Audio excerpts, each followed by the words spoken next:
আসসালামু আলাইকুম ওয়া রাহমাতুল্লাহি ওয়া বারাকাতুহু।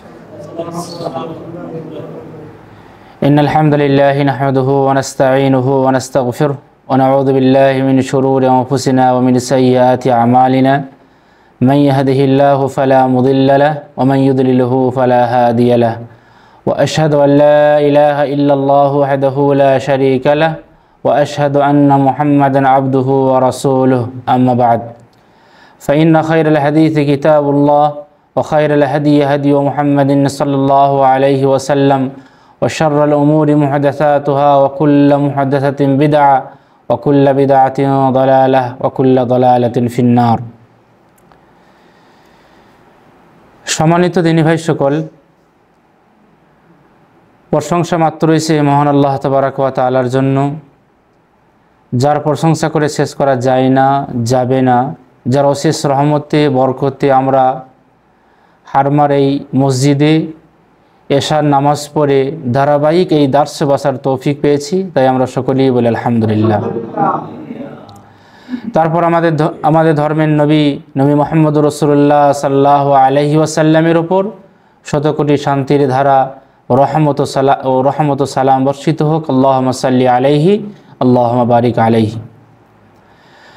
সম্মানিত দিনী ভাই সকলেরই জানা ধারাবাহিক দার্স চলছে জান্নাতি মহিলা। পঞ্চম পর্ব শেষ হয়েছে, আজকে ষষ্ঠ পর্ব অর্থাৎ 6 নম্বর পর্ব। এই 6 নম্বর পর্বে আমরা যেই জান্নাতি মহিলার আলোচনা করব সেটা হচ্ছে উম্মুল মুমিনিন মা হাফসা রাদিয়াল্লাহু তাআলা আনহা। আর টাইম পাওয়া গেলে আরেকটি মহিলার কথা ইনশাআল্লাহ আলোচনা হবে। সর্বপ্রথম আলোচনা হয়েছিল মা খাদিজা রাদিয়াল্লাহু তাআলা আনহা, তারপরে ফাতেমা রাদিয়াল্লাহু তাআলা আনহা, মা আয়েশা রাদিয়াল্লাহু তাআলা আনহা, আনাস রাদিয়াল্লাহু তাআলা আনহুর মা উম্মে সুলাইম রাদিয়াল্লাহু তাআলা আনহা, আনাস রাদিয়াল্লাহু তাআলা আনহুর খালা উম্মে হারাম বিনতে মিলহান রাদিয়াল্লাহু তাআলা আনহা। আজকে উম্মুল মুমিনিন মা হাফসা রাদিয়াল্লাহু তাআলা আনহা সম্পর্কে আলোচনা হবে। যেহেতু জান্নাতি মহিলা, তাহলে দলিল লাগবে যে কোন আয়াতের মাধ্যমে বা কোন হাদিসের মাধ্যমে, কোন কথার মাধ্যমে তিনাকে জান্নাতের সুসংবাদ দেওয়া হয়েছিল। দলিল কি? একটা হাদিস আপনাদেরকে শোনাই। আল মুআজামুল কাবীর লিত-তাবরানির হাদিস। আম্মার বিন ইয়াসির রাদিয়াল্লাহু তাআলা আনহু হাদিসটি বর্ণনা করেছেন।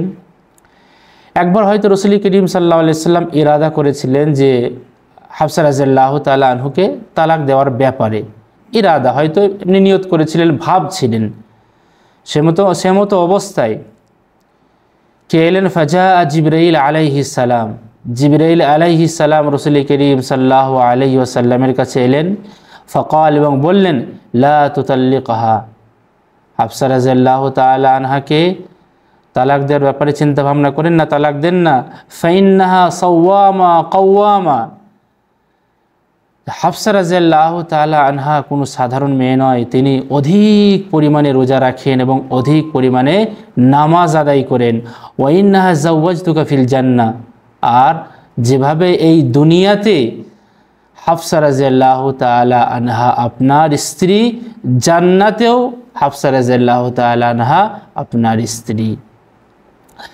হাফসা রাদিয়াল্লাহু তাআলা আনহা কে? সকলেরই জানা আছে, 4 খলিফার একজন খলিফা। 4 খলিফার একজন কে? ওমর রাদিয়াল্লাহু তাআলা আনহু। ওমর রাদিয়াল্লাহু তাআলা আনহুর মেয়ে হাফসা রাদিয়াল্লাহু তাআলা আনহা। হাফসা রাদিয়াল্লাহু তাআলা আনহার মায়ের নাম হচ্ছে যায়নাব বিনতে মাজউন। যায়নাব বিনতে মাজউন। আচ্ছা, হাফসা রাদিয়াল্লাহু তাআলা আনহা তিনি বিধবা ছিলেন, অর্থাৎ এর আগে রাসূল করিম সাল্লাল্লাহু আলাইহি ওয়াসাল্লামের সাথে বিবাহের আগে তার বিবাহ হয়েছিল। শুরুতেই আপনাদেরকে একটা কথা বলেছিলাম যে রাসূল করিম সাল্লাল্লাহু আলাইহি সাল্লামের একমাত্র স্ত্রী কুমারী ছিলেন, অবিবাহিতা ছিলেন, তিনি কে? মা আয়েশা রাদিয়াল্লাহু তাআলা আনহা। বাকি সমস্ত স্ত্রী বিধবা ছিলেন, না হয় মুতাল্লাকা ছিলেন। তো হাফসা রাদিয়াল্লাহু তাআলা আনহার সাথে সর্বপ্রথম বিয়ে হয় খুনাইস ইবনে হুযাইফা। খুনাইস রাদিয়াল্লাহু তাআলা আনহুর সাথে বিবাহ হয়। আর খুনাইস ইবনে হুযাফা আপনার যেমন তেমন নন, ইনি বদরি সাহাবী ছিলেন। জঙ্গে বদর বা বদর যুদ্ধতে তিনি শরিক হয়েছিলেন এবং উহুদ যুদ্ধতেও তিনি শরিক হয়েছিলেন। কে? এই হাফসা রাদিয়াল্লাহু তাআলা আনহার আগের স্বামী খুনাইস রাদিয়াল্লাহু তাআলা আনহু। আর খুনাইস ছিলেন আপনার এই যে খুনাইস বিন হুযাফা আস-সাহামী, এর পুরো নাম হচ্ছে খুনাইস বিন হুযাফা আস-সাহামী, আব্দুল্লাহ বিন হুযাফা রাদিয়াল্লাহু তাআলা আনহুর ভাই। আচ্ছা, এই হাফসা রাদিয়াল্লাহু তাআলা আনহার আগের স্বামী অর্থাৎ আপনার খুনাইস বিন হুযাফা, তিনি দুবার হিজরত করেছিলেন। একবার আমরা জানি যে মদিনা হিজরত করার আগে মুসলমানরা কোথায় হিজরত করেছিলেন? হাবশাতে। আর দ্বিতীয় হিজরত কোথায় করেছিলেন? মদিনাতে। বদরে যে তিনি শরিক হয়েছিলেন, উহুদেও শরিক হয়েছিলেন। উহুদে আপনার কিছু আঘাত লাগে, সেই আঘাতের কারণে কয়েক মাস পরে আপনার কি বলে খুনাইস বিন হুযাফা আস-সাহামী রাদিয়াল্লাহু তাআলা আনহুর ইন্তেকাল হন। ইন্তেকালের পরে, যেটা মেন কথা, ইন্তেকালের পরে যখন ইদ্দত পার হয়, আমরা জানি যে স্বামীর মারা যাওয়ার পরে স্ত্রীর ইদ্দত কত মাস, কতদিন? 4 মাস 10 দিন। যে 4 মাস 10 দিন ইদ্দত পালন করার পরে অর্থাৎ ইদ্দত শেষ হওয়ার পরে ওমর রাদিয়াল্লাহু তাআলা আনহু, যেহেতু মেয়ে অল্প বয়সে বিধবা হয়ে গেছে, 19 থেকে 20 বছর বয়স, অল্প বয়সে বিধবা হয়ে গিয়েছেন, ওমর রাদিয়াল্লাহু তাআলা আনহু পায়গাম নিয়ে যান কার কাছে? সর্বপ্রথম ওসমান রাদিয়াল্লাহু তাআলা আনহুর কাছে।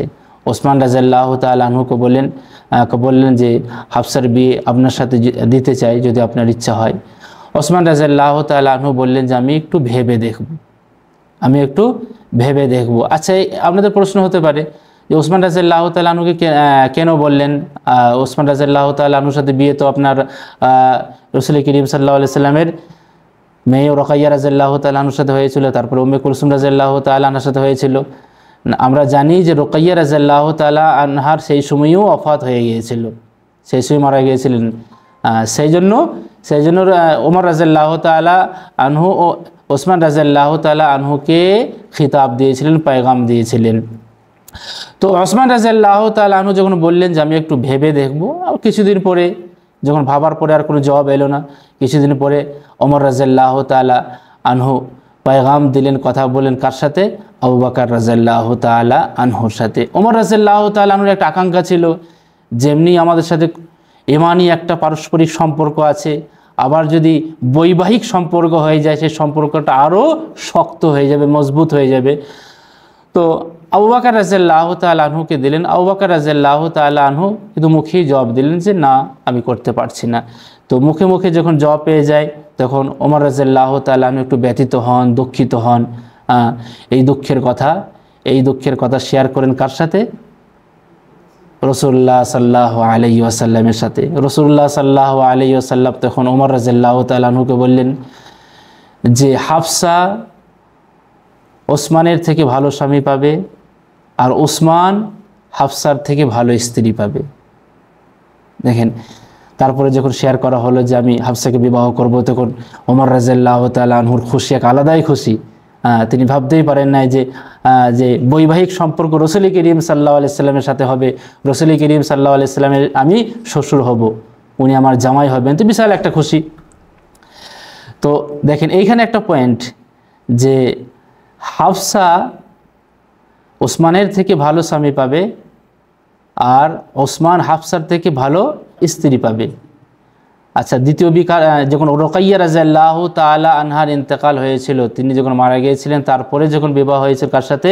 উম্মে কুলসুম, রাসূল করিম সাল্লাল্লাহু আলাইহি সাল্লামের কন্যার সাথে। 2 কন্যা, যিন্নুরাইন বলা হয় ওসমান রাদিয়াল্লাহু তাআলা আনহুকে। 2 কন্যার সাথে বিবাহ হয়েছিল। রাসূল এমনও বলেছিলেন, উম্মে কুলসুম যখন মারা গিয়েছিলেন, যে আরও যদি আমার মেয়ে থাকতো আমি ওসমান রাদিয়াল্লাহু তাআলা আনহুর সাথে বিয়ে দিতাম। আচ্ছা, এই যে দেখুন, ওই যে কিছুদিন আগে আবু বকর রাদিয়াল্লাহু তাআলা আনহু মুখে জবাব দিয়েছিলেন, তো তারপরে একদিন আবু বকর রাদিয়াল্লাহু তাআলা আনহু ওমর রাদিয়াল্লাহু তাআলা আনহুকে বললেন যে কেন আমি জবাব দিয়েছিলাম জানো? আমি এই কারণেই জবাব দিয়েছিলাম যে আমি রাসূলুল্লাহ করিম সাল্লাল্লাহু আলাইহি সাল্লামের মুখে হাফসার কথা শুনতে পেয়েছিলাম। উনি আলোচনা করেছিলেন। আমি ভাবলাম যে না, রাসূল করিম সাল্লাল্লাহু আলাইহি সাল্লামের যেহেতু কেবল আলোচনা হয়েছে, আমি চাই না সেই আলোচনাতে আবার আমি কোনো শেয়ার করি, সেই জন্য আমি তোমাকে মুখের জবাব দিয়েছিলাম। যদি রাসূল না করতেন তাহলে আমি বিবাহ করতাম। তো রাসূল করিম সাল্লাল্লাহু আলাইহি সাল্লামের স্ত্রী, প্রিয়তমা স্ত্রী আপনার হাফসা রাদিয়াল্লাহু তাআলা আনহা, এবং হাফসা রাদিয়াল্লাহু তাআলা আনহা ইনিও কি বলে আপনার বদর যুদ্ধে শরীক হয়েছিলেন। তারপরে আপনার সর্বপ্রথম যারা ইসলাম গ্রহণ করেন তাদের ভিতরে একজন হাফসা রাদিয়াল্লাহু তাআলা আনহা। আর 41 হিজরিতে ইনি 41 হিজরিতে ওফাত হয়েছিলেন, এবং বাকি আল গারকাদ, যেটা জান্নাতুল বাকি বলে, জান্নাতুল বাকি বলবেন না, বাকি আল গারকাদ কবরস্থানে এনাকে দাফন করা হয়েছিল। অনেক বিষয়ে যখন ওমর রাদিয়াল্লাহু তাআলা আনহু খলিফা ছিলেন, তো খলিফার সময়ে খেলাফতকালে অনেক বিষয়ে ওমর রাদিয়াল্লাহু তাআলা আনহু পরামর্শ নিতেন কার কাছে? হাফসা রাদিয়াল্লাহু তাআলা আনহার কাছে পরামর্শ নিতেন। যেমন আমরা একটা প্রায় ঘটনা শুনেছি, দেখবেন যে ওমর রাদিয়াল্লাহু তাআলা আনহু কিছু মহিলার কথা শুনতে পারলেন, তাদের আবেগের কথা, তাদের স্বামীরা সব জিহাদের ময়দানে আছে, আর্মি আছে, তো তাদের আবেগের কথা শুনতে পেলেন। তো রাসূল করিম সাল্লাল্লাহু আলাইহি ওয়াসাল্লাম ওমর রাদিয়াল্লাহু তাআলা আনহু হাফসা রাদিয়াল্লাহু তাআলা আনহাকে জিজ্ঞাসা করলেন, আচ্ছা বলো তো, যে একজন মানে মহিলা স্ত্রী স্বামী ছেড়ে কতদিন থাকতে পারে? তো হাফসা রাদিয়াল্লাহু তাআলা আনহু এভাবে মানে আঙুল দিয়ে লজ্জা করেছিলেন, আঙুল দিয়ে ইশারায় বলেছিলেন যে 4 মাস মতো থাকতে পারে। তারপর ওমর রাদিয়াল্লাহু তাআলা আনহু ঘোষণা করে দিলেন, যারা বাইরে 4 মাস আছে তারপরে তারা যেন ডিউটি থেকে ফিরে আসে, তাদের জায়গাতে অন্য কাউকে লাগানো হবে। তারপরে দেখেন আপনার যায়েদ বিন সাবিত রাদিয়াল্লাহু তাআলা আনহুকে যখন আপনার আবু বকর রাদিয়াল্লাহু তাআলা আনহুর খেলাফতকালে কোরআন যখন জমা করার কথা বলা হলো, যেহেতু ইয়ামামার যুদ্ধেতে অনেক সাহাবায়ে কেরাম এবং খাস করে যারা হাফেজে কেরাম ছিলেন, হুফাজ ছিলেন যারা, তারা সব শহীদ হয়ে যাচ্ছিলেন। তো ওমর রাদিয়াল্লাহু তাআলা আনহু ভাবলেন, যেভাবে যদি হাফেজে কেরামদের মানে বড় ধরনের হুফাজরা বা হাফেজের সংখ্যা যদি শহীদ হতে পারে এক সময় আমরা কোরআনকে সংকলন করতে আমাদের কষ্ট হবে। তো আবু বকর রাদিয়াল্লাহু তাআলা আনহুকে বোঝালেন, তো কোরআন সংকলন করা হলো। সেই সংকলন কোরআন কার কাছে জমা ছিল? হাফসা রাদিয়াল্লাহু তাআলা আনহার কাছে। তারপরে যখন ওসমান রাদিয়াল্লাহু তাআলা আনহুর সময়ে আরও যখন বেশি বেশি কপিকে আপনার যে মানুষের সামনে এটাকে বিতরণ করা হবে, হাফসা রাদিয়াল্লাহু তাআলা আনহার কাছে সেই সংকলন করা কোরআন নিয়ে আবার কেবল কোরআন করা হয়েছিল, আরও কোরআনকে জমা করা হয়েছিল। তো এই ছিল হাফসা রাদিয়াল্লাহু তাআলা আনহার ফাজাইল, উম্মুল মুমিনিন এবং জান্নাতি মহিলা, যেটা আমাদের বিষয়, যে রাসূল করিম সাল্লাল্লাহু আলাইহি সাল্লামের হাদিস থেকে আমরা পাই যে দুনিয়াতেই তাকে জান্নাতের বাশারাত দেওয়া হয়েছিল। আচ্ছা, তারপরে আর একটা আপনাদেরকে শোনাই, সেটা হচ্ছে এক জান্নাতি মহিলা আল মারআতুস সাউদা বলে, আল মারআতুস সাউদা, কালো মহিলা। এর এক ঘটনা আছে। আতা বিন আবি রিবা থেকে বর্ণিত একটি হাদিস, আল মারআতুস সাউদা মানে হচ্ছে কালো মহিলা, কৃষ্ণকায় মহিলা। ইবনে আব্বাস রাদিয়াল্লাহু তাআলা আনহু, আতা বিন আবি রবাহ বলছেন যে ইবনে আব্বাস রাদিয়াল্লাহু তাআলা আনহু আমাকে একদিন বললেন যে তোমাকে কি একটা জান্নাতি মহিলাকে দেখাবো না? আর হাদিসটি দেখেন বুখারীতে আছে, বুখারীর 5652 এবং মুসলিমের 6736 নম্বরে। আর আমি এর আগে বলেছিলাম যে আসাহুল কিতাব বাদা কিতাবিল্লাহ সাহিহুল বুখারী, যে কোরআনে কারীমের পরে দুনিয়ার বুকে সবথেকে সহি কিতাব এবং উত্তম কিতাব কি? আল বুখারী। আচ্ছা, তো বুখারীতে হাদিসটা আছে। তো ইবনে আব্বাস রাদিয়াল্লাহু তাআলা আনহু আতা বিন আবি রাবাহকে বললেন যে তোমাকে কি একটা জান্নাতি মহিলা দেখিয়ে দেবো না? তো আতা বিন আবি রাবাহ বললেন, অবশ্যই দেখেন কে সেই জান্নাতি মহিলা যারা আমাদের কাছে রয়েছে বা আমাদের মধ্যে রয়েছে। তো ইবনে আব্বাস রাদিয়াল্লাহু তাআলা আনহু বললেন, হাদিহিল মারআতুস সাউদা, ওই যে কালো মহিলা, কৃষ্ণকায় মহিলাটাকে দেখতে পাচ্ছ, এ হচ্ছে জান্নাতি মহিলা। কি ব্যাপার, কি কারণে জান্নাতি মহিলা? ইবনে আব্বাস রাদিয়াল্লাহু তাআলা আনহু বলছেন যে আতাতিন নবী সাল্লাল্লাহু আলাইহি ওয়াসাল্লাম, একবার রাসূল করিম সাল্লাল্লাহু আলাইহি সাল্লামের কাছে এই কালো মহিলাটা আসলেন এবং কি বললেন, ইন্নী উসরা ওয়া ইন্নী আতাকাশাফ, হে আল্লাহর রাসূল, আমার মির্গি